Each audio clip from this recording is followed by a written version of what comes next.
Yo, what is up, my mullet sharp here, bringing you guys another video, and today bringing you guys a competitive hardpoint breakdown, and we are playing against Dare, and this is going to be Slums hardpoint. And basically I'm just going to start off by saying I haven't done one of these in a while. I think the last one I did was against Envy, so this is something that I am trying. It's new, so any criticism down in the comments is needed or wanted. So we have bad side off the start.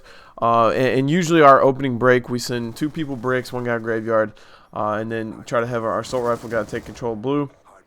We also want to throw trophy systems off the start over the wall and try to defend against any grenades. But I got naded, heavily naded off the start. The trophies didn't stop it, and we didn't get control of that. So off the start, we did get a couple points in there, but they did ultimately hold the hill, and I don't believe we flipped the spawns here.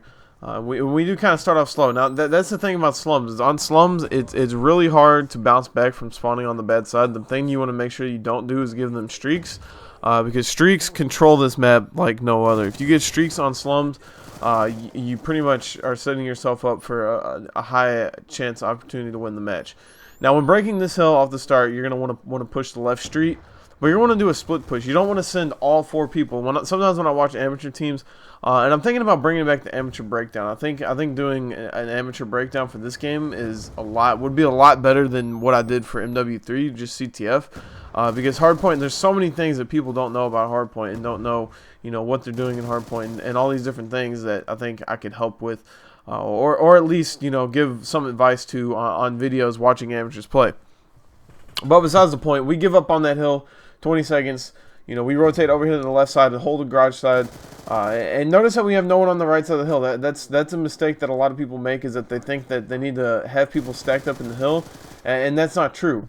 All the teams are going to be trying to push for the spawn, and the spawn, people are going to want to push the left side of the garage, and people are going to be pushing garage on their team. So that's why we're trying to hold the garage heavy and make sure we're defending that. So that's why we stack a lot of people garage and don't go over to the hill. And people, that's something that people don't realize, is they want to try to throw like 3 people in the hard point instead of doing that. So they call in streaks. We put 2 people in the laundry. That's why we had no one on the back fountain. He actually kills himself with his streak, and we stop him here from pushing onto the fountain. Actually, I think we lose the fountain control here because Theory gets taken out by Stanville in that corner and then realizes in the back. So they get the spawn. We flip out. We're over here pushing the left street. Now there's 28 seconds left. A lot of people will say, "Oh, just give that up. Don't push for him. You're just gonna give him streaks." But 20 seconds, that's another common mistake. They think you should just go sit in the garage and you should forget about this left hill. But you actually want to keep pushing this left street and try to push them out of the spawn. And this is actually us setting up for the next hill right now. We're not trying to get this hill time. We're just trying to set up for the next hill. So we kill 3 of them, and then we take out the back, kill the 4th guy, and we have the back spawn control. Now we're going to be spawning there. We're getting team killed, and we're all getting taken out. We have 3 dead, and we lose the spawn again. 50 seconds left. That's when, you don't want to send everyone left street. You want to kind of split it up. Send your anchor left street, send some people front, and that's kind of what we're doing right now. If you look at the mini map, 2 people going left street, and then you have me graveyard messing with the front, and you have someone else coming graveyard behind me. We take out 2. They push around the back. They get the spawn. They have 1 guy in the hill, 1 guy back alley. They kill the guy back alley, and they kill the guy on the hill, and then the last guy was back alley. They have 1 dude in the hill. As soon as we take him out, we'll have control of this, and that'll pick us up an easy 20 seconds here and there, and also set us up for them to rush us and put us in a good position for streaks. Now we're down 40 seconds here. We need to make a comeback, and we're not set up for the middle hill, but we do push out, get cop car control, get middle statue control. I push up blue. That's all 4 down. And we do I believe we make a mistake here, if I remember correctly. I think we all push up a little too far. Minute left. We have a guy in garage. I push in the blue. And this is where we mess up. We have people pushing out a grave, pushing up blue, and they get a flip spawn. They spawn all the way over here at the dumpsters. I try to rotate back and pick that up, but some guy comes up my middle alley. I should have been watching middle alley right there, but I didn't. And we flip spawn again, and they get that.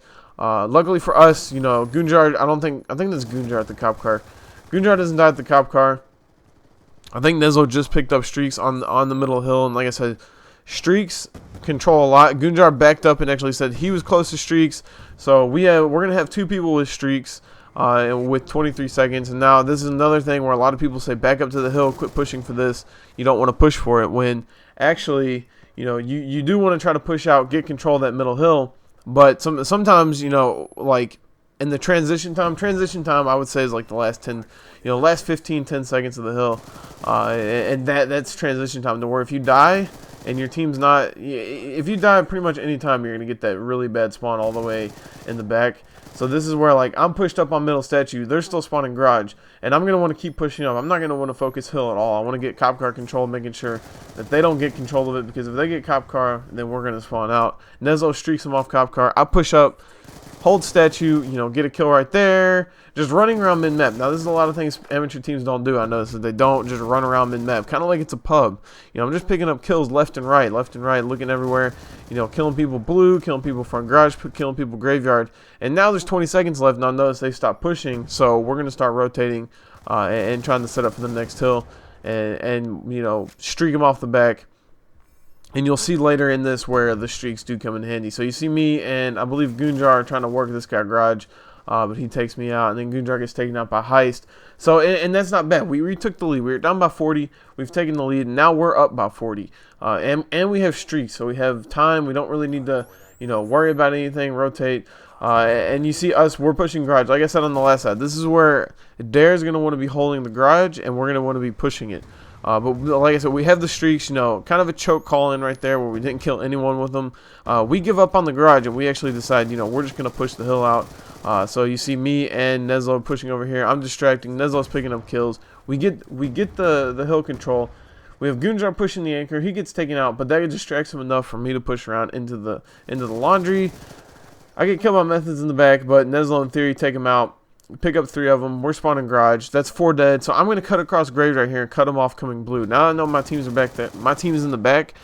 Their team is going to be coming mid-map and blue. I try to pre-fire. I realize jumps out the wrong door or the wrong window that I wasn't shooting at, and he kills me. But we pick them all up.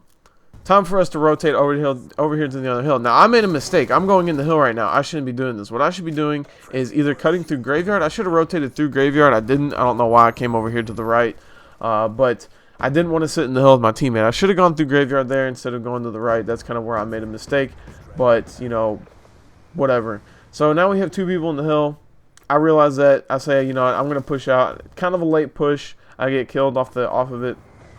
But like I said, we got a lot of streaks. You see the hellstorms flying in, the lightning strikes coming in, and now that's 3 dead. I say I'm gonna push graveyard. I watch his front. I see a trophy system out there, so I know one of them is gonna be coming middle. But he actually gets taken out. But that's the beauty of the thing is, you know, it's not like a lot of them are gonna be getting in there killing him. So if one does get through, then we can just pinch him and get the kill on him. And that's a lot of the things that I've noticed from my stream. Not a lot of people understand the terminology of kind of, you know, hardpoint anchoring. If you guys don't know what the anchor is, it's what the person who holds down the spawn. Now, what does an anchor do? An anchor holds a boat where it is. You know, it's the thing that holds it down in the water and makes sure that the boat doesn't move. The anchor is the person who goes in the back of the spawn and holds the spawn and makes sure that we're all still spawning there. So that's the concept there with anchoring. And then pinching, not a lot of people understand, is where, you know, you surround someone and like you're pinching them. You know, you have a pointer finger and a thumb, and you pinch the skin. You know, one person's the pointer finger, one person's the thumb, and you pinch it. And you come up and you pretty much team up on one guy and take him out. Or team up on the whole team and come from different areas. You know, like CTF, if you're going to have one person overextend through the spawn and one person push the regular way, that's called a pinch. Just kind of little terminology for you guys there. But bring up the scoreboard. You see I went 29 and 36. Nezlo going huge, 33 and 15. We running 250 to 135. I hope you guys enjoyed this video. Let me know what you guys think I could have done better, or if this was just perfect for you guys. 1v1s. I keep saying this. I'm gonna do a 1v1 tomorrow. I'm gonna wake up bright and early. Not bright and early. Whenever I wake up, I'm gonna wake up, do a 1v1. I'm going to try to hit up Moho tomorrow, get some 2v2s done, maybe. Maybe do them tonight. No, probably not tonight. I'm not in the mood tonight. Got to be in the mood for 2v2s and make sure they're funny and not just dull and boring. But try to get some 2v2s done. I'm working on a montage. I got the clips. I just need to get it edited and kind of the style that I want it to do. So I should be having a montage come out pretty soon. I'm going to say like a month, maybe more than a month, but I should have a montage coming out pretty soon. So that's all that. So like I said, give this video a like, subscribe if you're not subscribed. As always, your boy Sharp. I'm out. Peace.